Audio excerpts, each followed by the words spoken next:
Well, hello, creatives, community, and kind folks out there in the tabletop RPG community. Welcome to the channel, RPG with DBJ. I am your host, DBJ, and surrounded by the best and the brightest in the tabletop RPG community. I love it so much. And welcome to this World Building Wednesday. Yeah, it's Hump Day, and of course, one of our favorite days here on the channel, where we get to do a extended deep dive into whatever subject matter we're talking about, and of course we talk about it all week long.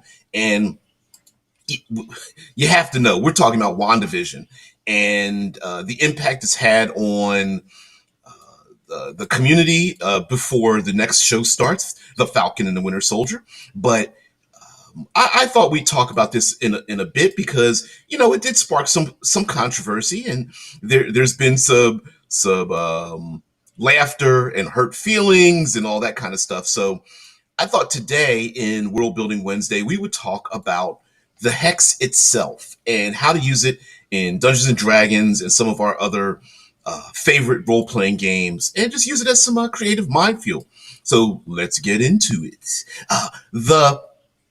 The hex in WandaVision was initially started by the grief expelled by Wanda Maximoff as she looks at the note that her dead loved one, Vision, left her this, essentially it was going to be property. He was going to surprise her and say, hey, listen, here's a vacant lot. We're going to build ourselves a life together and grow old. And I'm sure there's a little bit of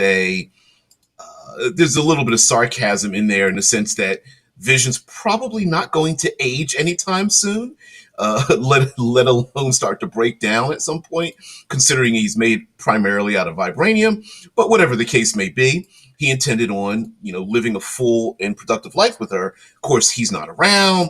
Her grief takes her over. I mean, if we just look at despite her young life in Sokovia, we have to remember that very few people get to be in a position where they have to murder their loved one to save the universe, of which all the heroes try to stop Thanos from getting the Mind Stone. She sits there, she's like, I don't want to do this. And he's like, his last parting words to her are, I love you. And she uses her great power to, boom, shatter the Mind Stone, this object that was created from the foundations of the universe, and kills him. Oh yeah, and then Thanos comes along, and he's a little bit miffed and turns back time, undoing the very thing that she did, which probably was heartrending in and of itself, making her efforts, wiping them out, pretty much useless in an instant, and then proceeds to brutally murder Vision in front of her face, thereby compounding her grief, i.e. the one of a number of things that sparked this grief for her to create this hex. Yeah, I can't agree with you more, Omen, talking about it would be especially useful in a Mutants and Masterminds game. Of course.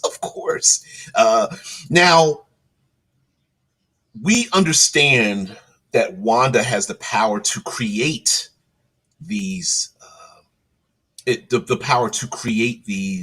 this hex, but we're going to world build off of that.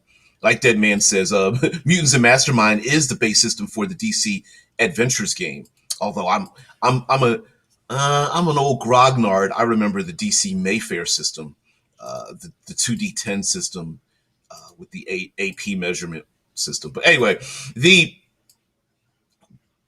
as this was suggested earlier in the week by Thomas Anderson, that maybe there is some other faction has created this or sparked this or is able to do it. So instead of there being, yes, you can absolutely have one individual create multiple hexes, and I'm talking about world building. So maybe there are multiples of these hex-like domes, worlds, places that, when the barrier is pierced, it is a phantasmagoria of one or multiple individuals' hopes, dreams, desires, nightmares, where illusion is made real once you are inside of it, and the player characters must navigate in a world where they have to go into these locations. Maybe they're like almost like, yeah, like Tesla Ranger, like pocket universes, where the rules of reality don't operate the same way when you're in them. So on one hand, when you leave them, sure, you could make the case that it is a bit of an illusion, although according to a television show, that wasn't the case. Those things really were transformed. But yeah, I love it. Egg of Death, yeah, says, yeah, we mentioned DC from Mayfair the other week when I mentioned Underground using the same system. Yeah, I'm a traditionalist. Hey, you young kids, get off my dice lawn. I don't know where I was going with that one. French toast. What? Uh, yep. Yeah, like Deadman says, leprechauns creating a reality that amuses them. I was going to go that. You guys are always ahead of me. I was going to go that direction. Like we these pocket universes don't necessarily need to be nefarious in their creation. I mean, fey creatures who are thinking they're doing it for a good reason, like, hey, why don't we just give humanity what they want?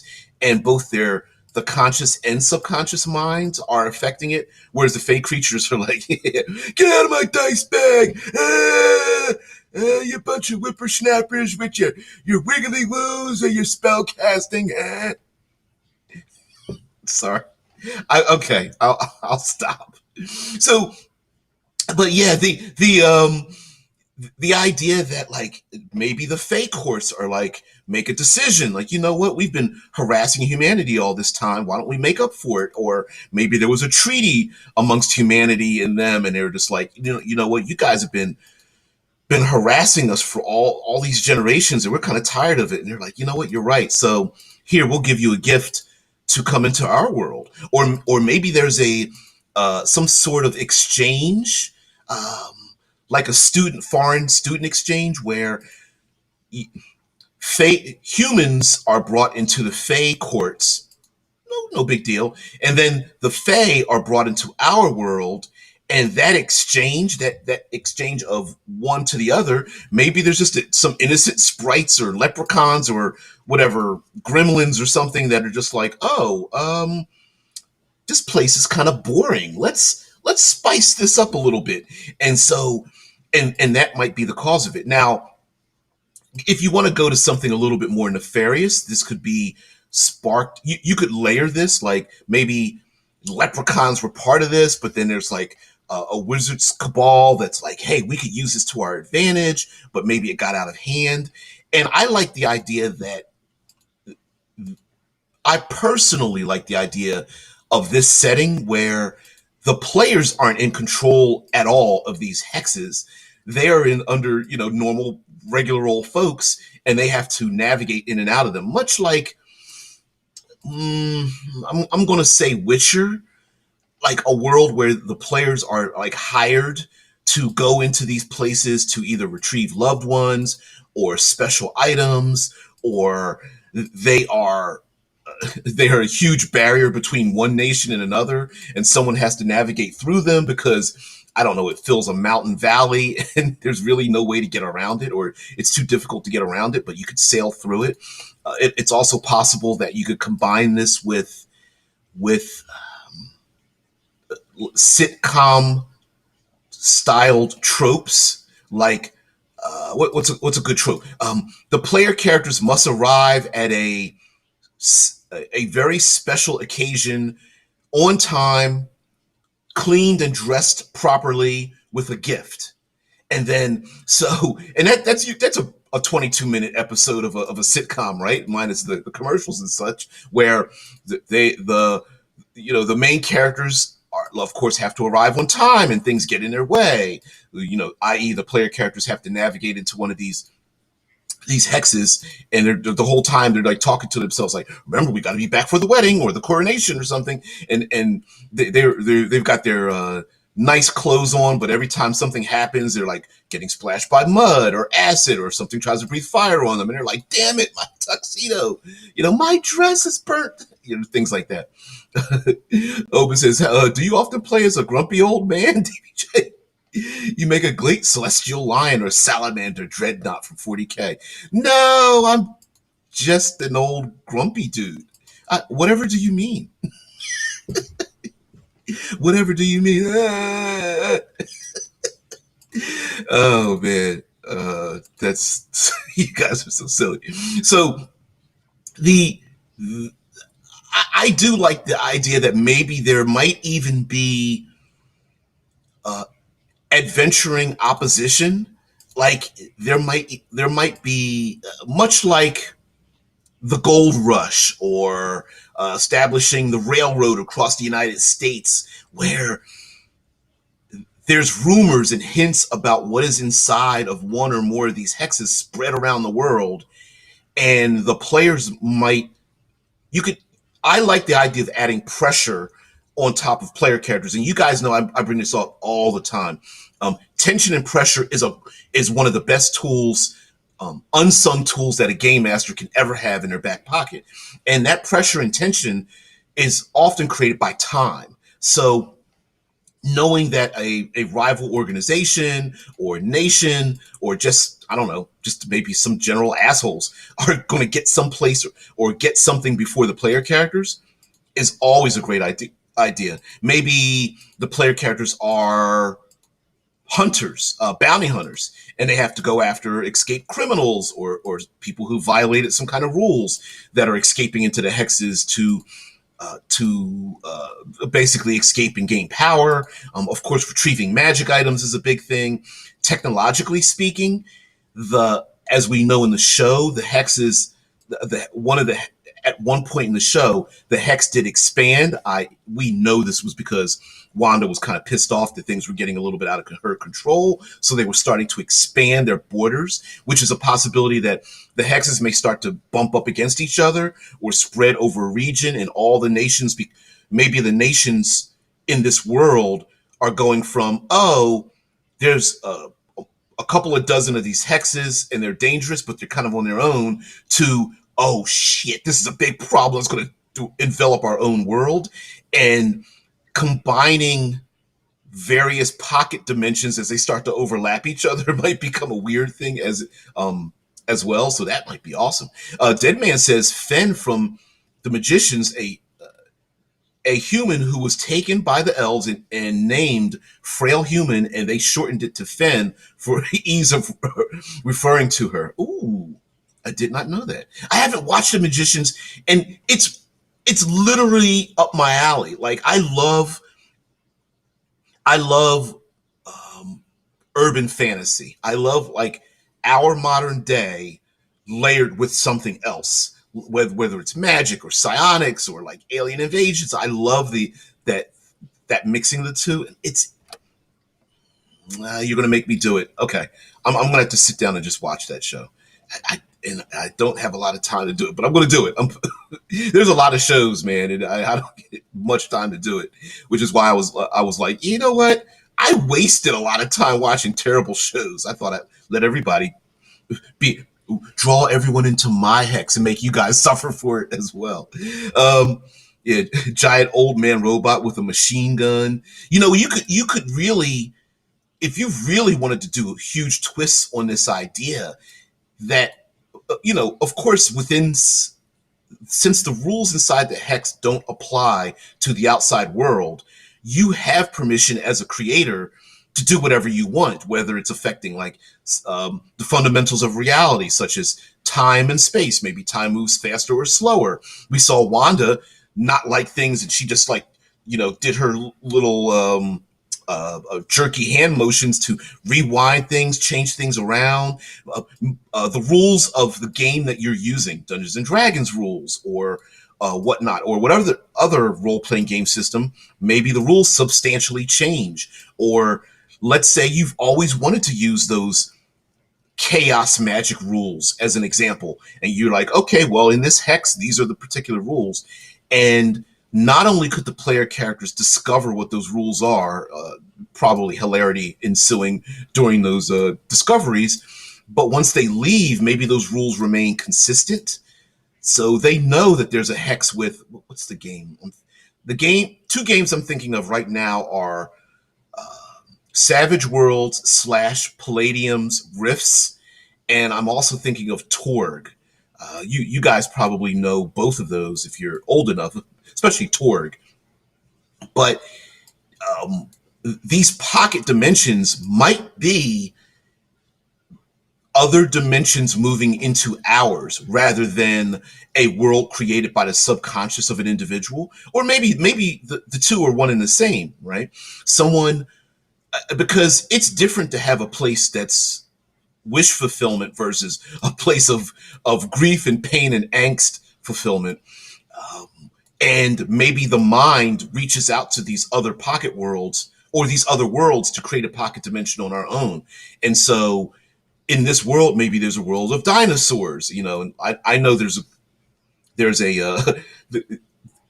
strangely enough in Dungeons and Dragons, it's like there are people who are pro and con dinosaurs in their games. Maybe you've always wanted dinosaurs and you wanted an excuse to add dinosaurs, and you're like, all right, this is a prehistoric world, and maybe another one is ancient feudal Japan, and another one is, and you could go on and on. One's dominated by dragons, and you could go even further than that, where maybe there's one where the seasons change by the hour or the moment, even heck, even by the round, or gravity doesn't exist, the elemental planes come into our world, etc., etc. And uh Omen says, since we're discussing chaos magic and Marvel recently published 40K comics, isn't it possible that the chaos gods might make a cameo in this series? uh let's not let's not do that. If as a small, very, very small time publisher and writer, I can tell you that when people start making deciphering references to things, a creator knows that it is dangerous to get away from your core essential value. So, is it possible that they could be creating something that has to do with 40K? I wouldn't put it past it, but I don't think they would mix it with whatever they're creating. When I saw WandaVision, I knew everything not associated with Wanda and or Vision was just an Easter egg. Every good writer and creator knows this. You do not ever um, do anything that detracts from your core essential premise. If it's Star and Wars, it better have stars and there better be a war, right? Beyond that, now I know there's the Force and all that, but my point being is that they were never going to introduce mutants. They were never going to introduce the Fantastic Four. That no, no. I Yes, they'll drop little hints maybe that they can pick up later, a thread that they can add to the tapestry, but that's as far as it is, like a word, a phrase, an image. But yeah, you're as a creator, um, as a publisher, as a yeah, you never want to do that ever, ever. you get to you'll get too scatterbrained, and I'm already a scatterbrained individual, and I know that. So uh Omen goes on to say, like, what if we say the Chaos Star or the four marks, which I'm not familiar with in 40K. If Wanda starts chanting blood for the blood god, the show will start to get even more disturbing, which this brings up another idea about the hex. And people had a problem with Wanda not,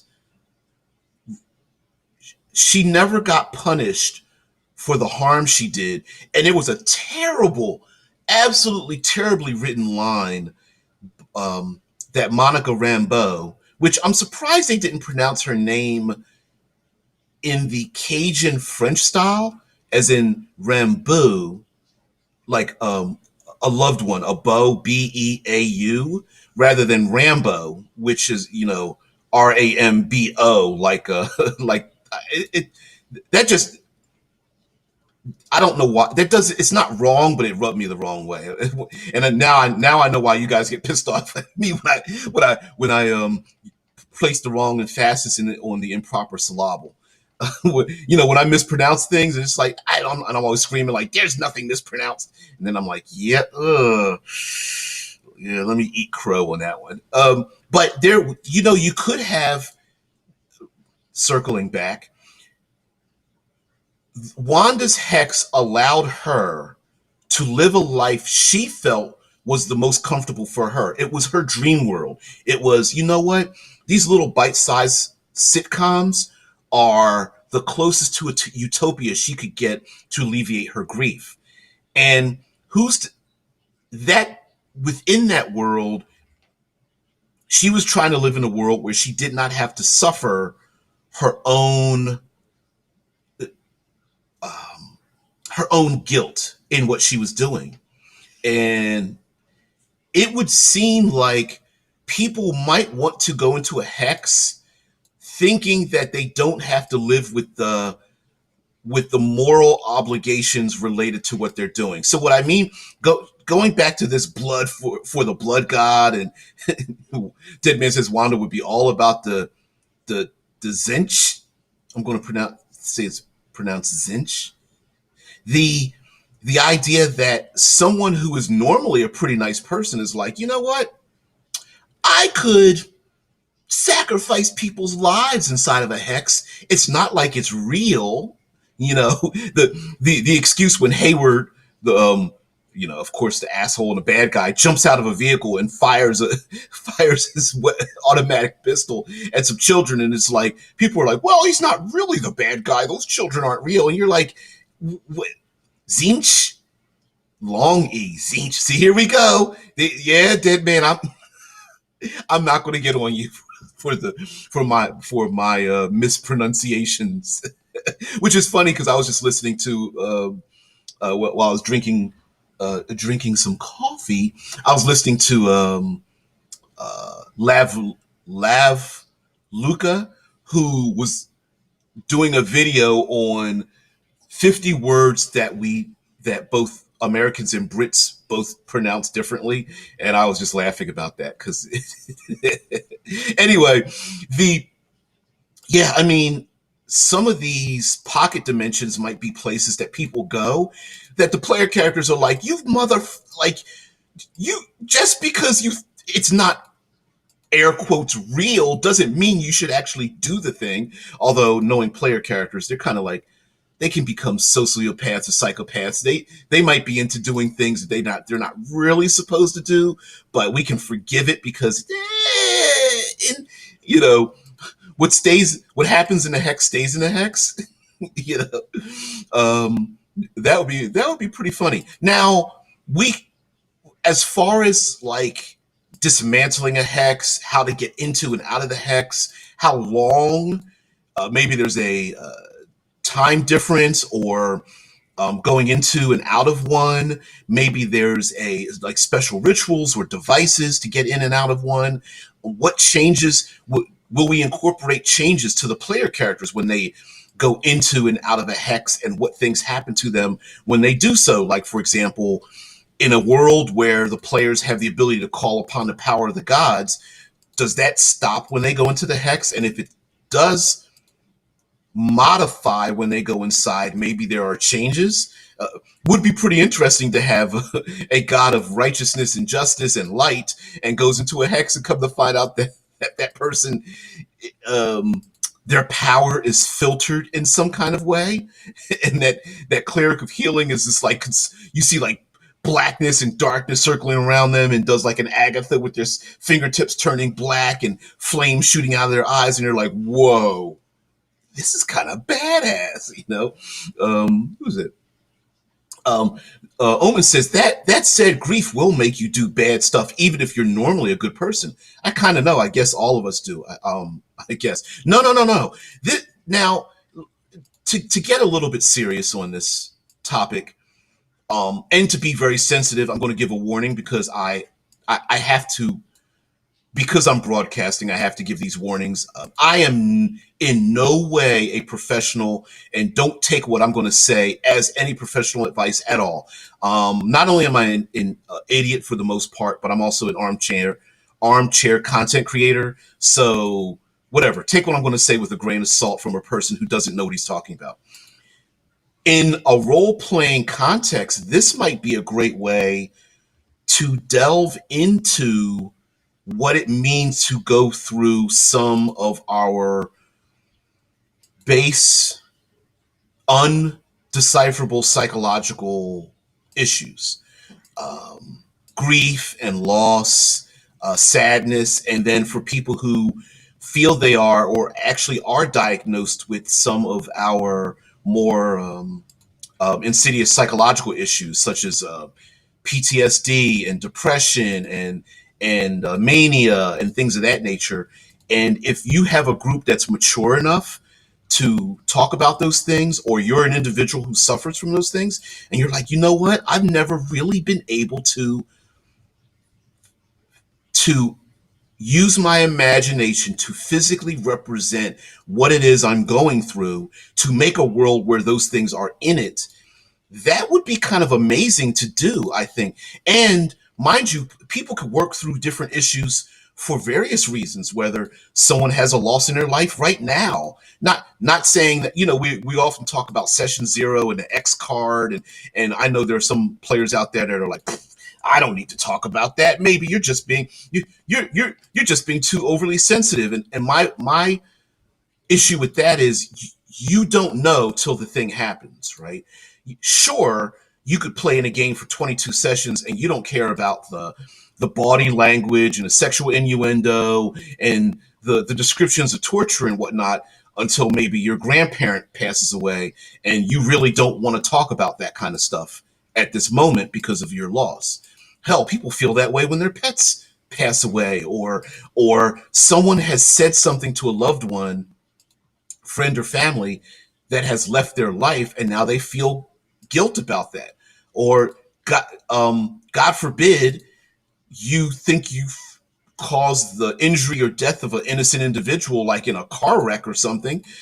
You know what I mean? Like any number of those things could happen, and you know you don't know till you know, right? And like I've always said, people who suffer psychological harm from doing bad things doesn't make you a bad person. It means that makes you human. It's like, yeah, it was wrong that thing happened, and I feel sensitive to that. Um, so, like I said, that being said, absolutely, you got to talk this over with people. Maybe it might be far too dangerous to bring up, your own personal issues to use that as fodder for a role playing game. But to each their own, depending on their maturity and their stability in those situations. Deadman says, like Superman using his eye beams to kill Darkseid when he kills the chief of the Metropolis Police, who was a friend of Superman. Or, what is it, Injustice, Gods Among Us, where the Joker kills Lois Lane, and then Superman is so distraught, and Batman is just like, oh my God, like I gotta stop Kal-El because he's going to go crazy. And Superman in his rage goes and kills the Joker, and Batman's literally trying to stop, like wants to stop Superman from doing the thing. Of course, he can't stop him initially, and Superman goes over the deep end by committing his first murder, not self-defense, not beating a bad guy at their own game, but literally a person who cannot defend themselves murders that person, and the Superman's like, F it, I've already went over that edge, fuck it. I'm gonna keep going. And WandaVision really embraced that, because while she created the hex, and we all know that at the onset of that was very much it was unconscious. If you had the power to change the world when you were suffering that kind of grief, you would make your own private world to wish that things were better, right? Okay. But after that, she answered, well, I really don't know how this happened. But she's also like, no, let's erase that. And no, you need to leave because I don't like what you're talking about. And you need to go back home. And no, I'm not having it. You're not waking me out of my dream, out of my world. So, despite the fact she didn't know how she did it, she was trying to stay there. Very much like a person who's going through grief, who um, there have been a number of reviewers that have said that what is it, the five stages of grief. I'm going to type this in. There we go. Um, in the five stages of grief, the television show actually went through those five stages and developed those five stages. The five stages of grief model, or the Kubler-Ross model, postulates that those experiencing grief go through a series of five emotions: denial, anger, bargaining, depression, and acceptance. And if you take a look at the show, I would have to agree with that. And using that as a template for maybe creating some of those hexes would actually be kind of cool, right? Because I mean, uh, if you think about the stages of grief, like anger's real easy to do. There's plenty of monsters. And side note, and I know there's a way to find it. An artist created monsters based on, I want to say, a dozen or more psychological conditions that have been diagnosed by doctors.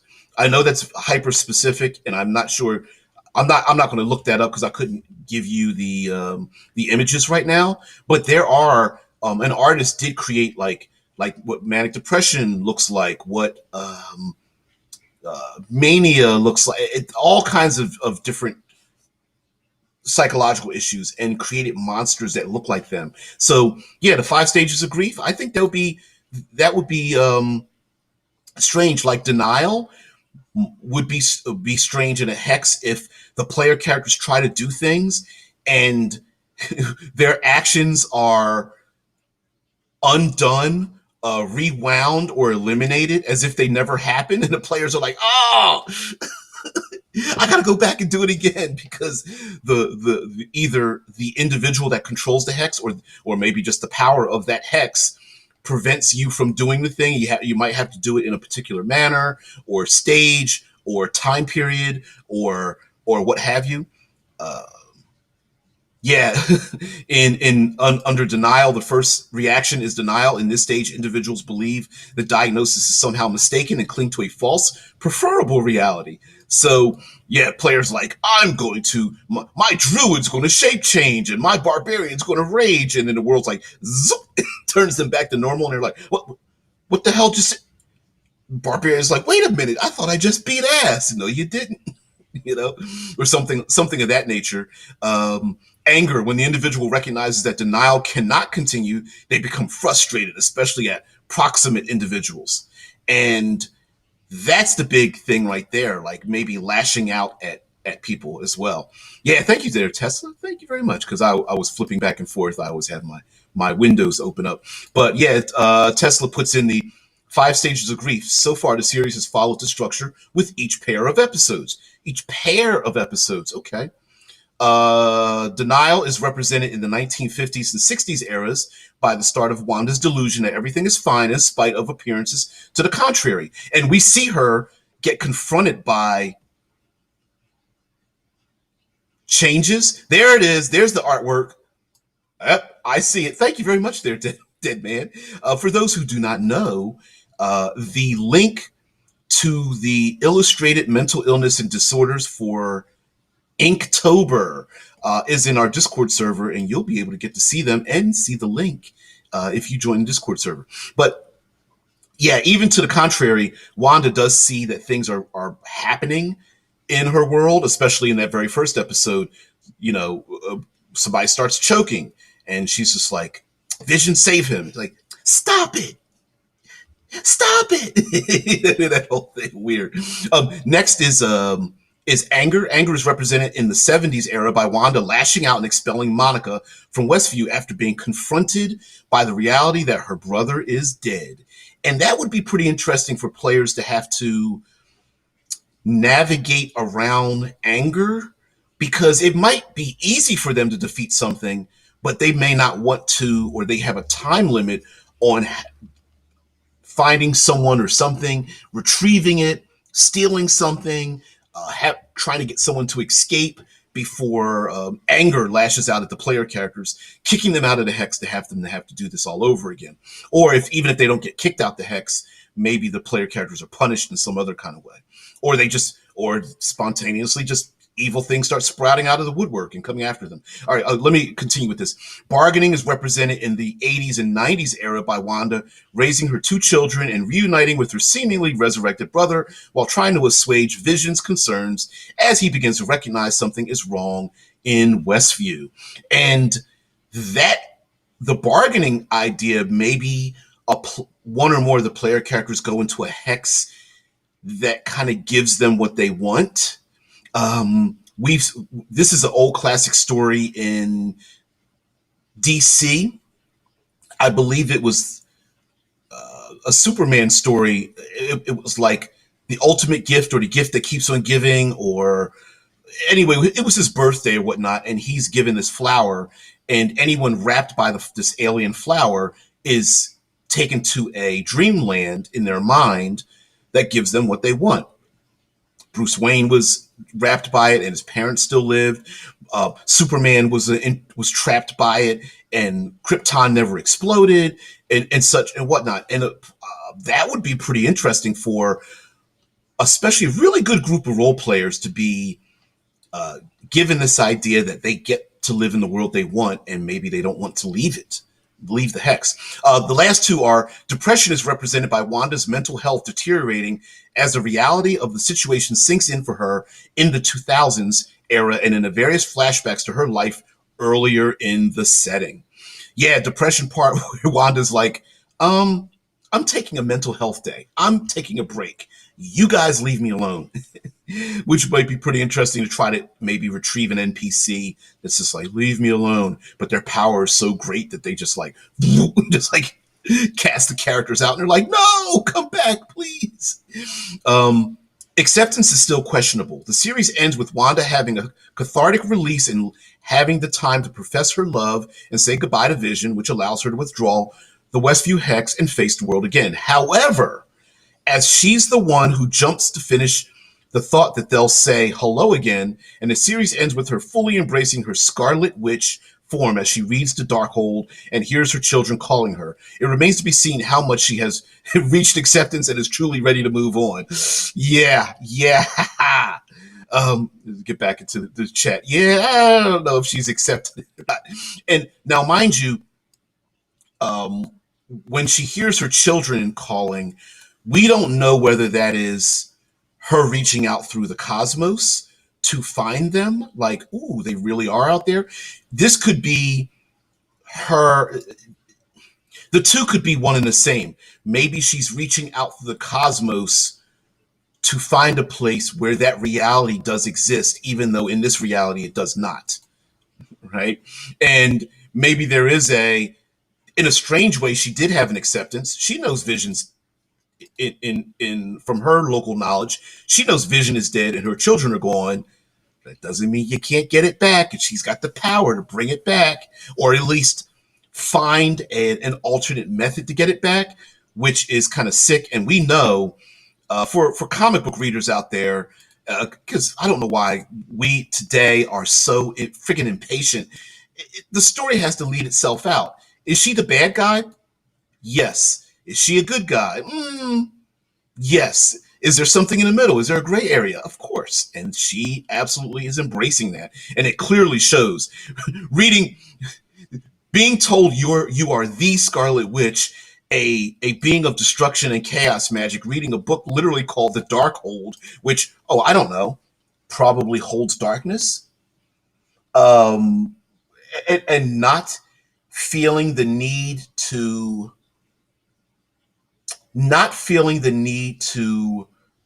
relate to the local authorities to be punished for the thing you've done, or feeling guilty enough that I must amend for my trespasses. Yeah, yeah, sounding more antagonist than protagonist. Which, hey, why not? Now we for those of us that have been familiar with Wanda from the '60s and on. Mind you, I was born in 1970, so maybe, but I've read a lot of those comic books from the '60s on out. Wanda Maximoff, aka the Scarlet Witch, and even Vision to an extent, is just a walking plot thread. She's just a walking, like, she was literally the living embodiment of a Deus Ex Machina, right? What could she do? Well, she has the ability to do the thing we need her to do, and and later on, as writers have moved on with her character, she was always a B and C list character anyway. Um, I'm looking at you, DC equivalent of Zatanna, and they used her to create, well, plot changes, right? No more mutants. Her children aren't real when she's not looking at them.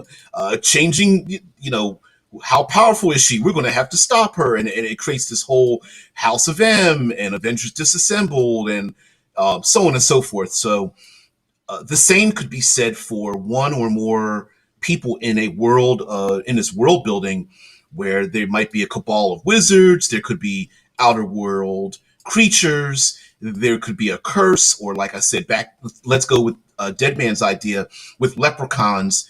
The pot of gold. Oh, well, you want to live in a world of your own choosing? Here you go. Here's a wish, and your wish is my command. I didn't do anything. La la la la la, and I'll leave. And then suddenly these things start to happen, and I like it a lot. Um, uh, Before we get out of here, I just want to see these images. Take a look at these images, to a link called boredpanda.com. Click for Inktober. I focused on mental illness and disorders.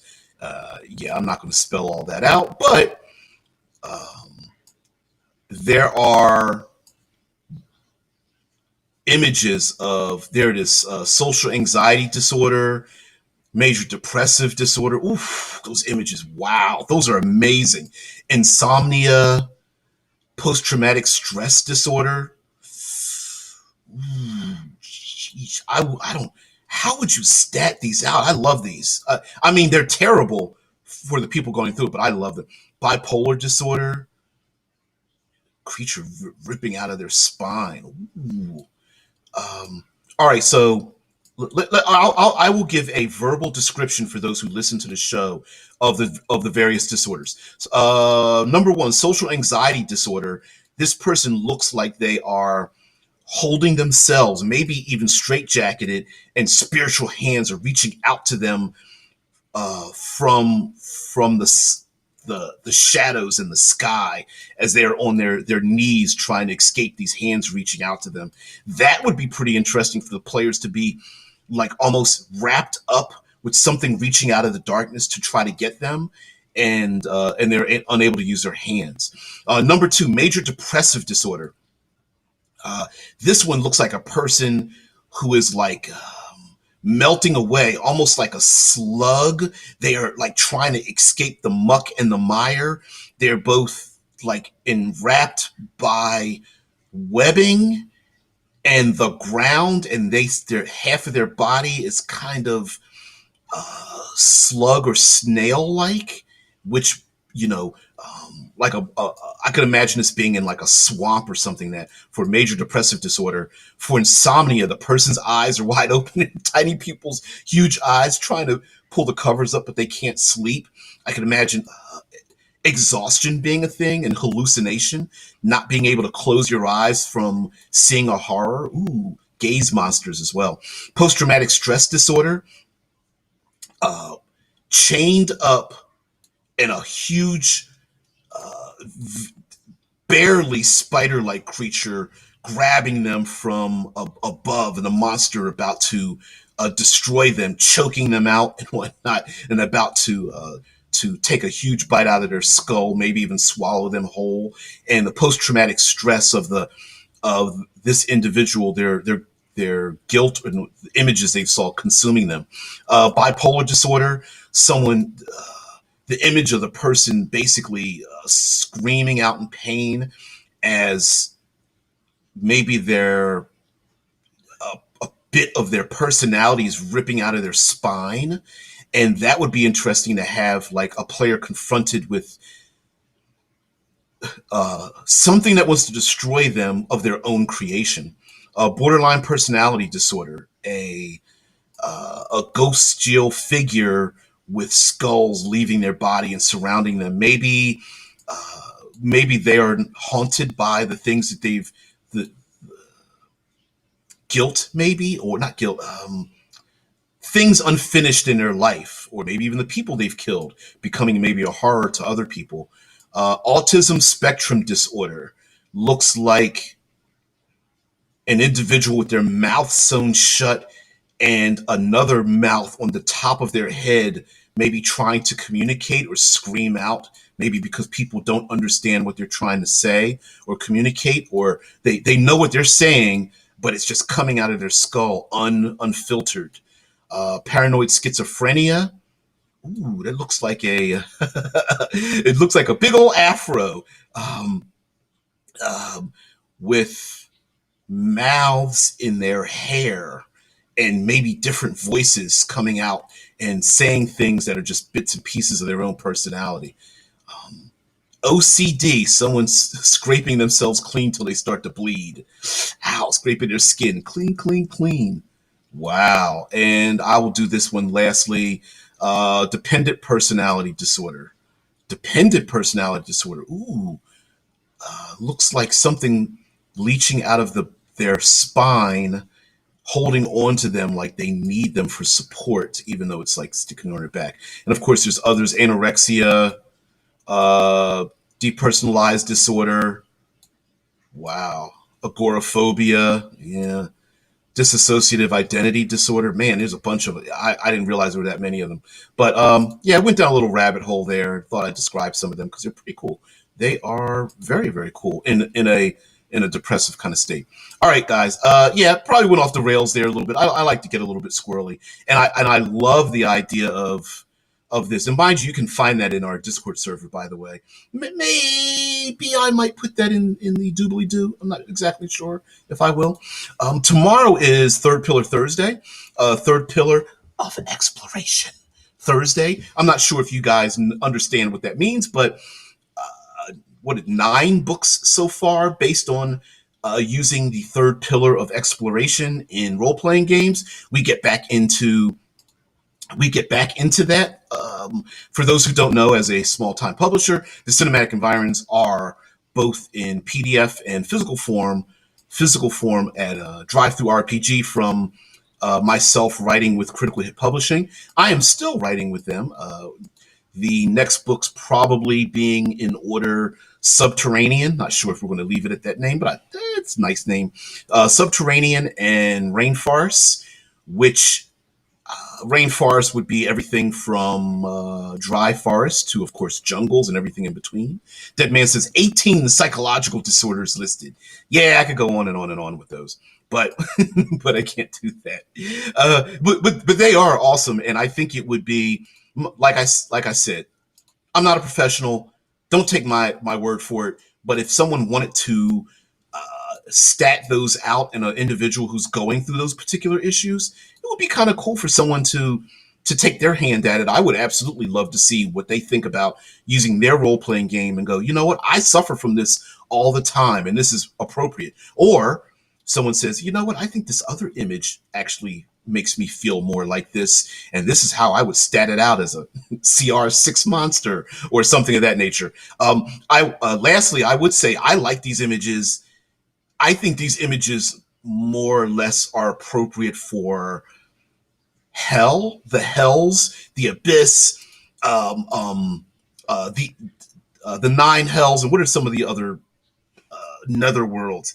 I love that idea because it uses someone's own psychological issues against them, and of course, you could populate them inside of these hexes. So, yeah, again, just world building here. Of course, tomorrow, Thursday, Third Pillar Thursday, we're going to talk about some of the ways we can use the hex and the physically navigating these locations. We've already, you should know by now that we've already hinted as to how to physically navigate using exploration as that third pillar to just enhance our games. It doesn't always have to be, oh, random encounter with a monster. It might be the environment itself, and of course, discovery and physically and mentally and socially overcoming certain challenges out there in the wilds. So I think it's like that.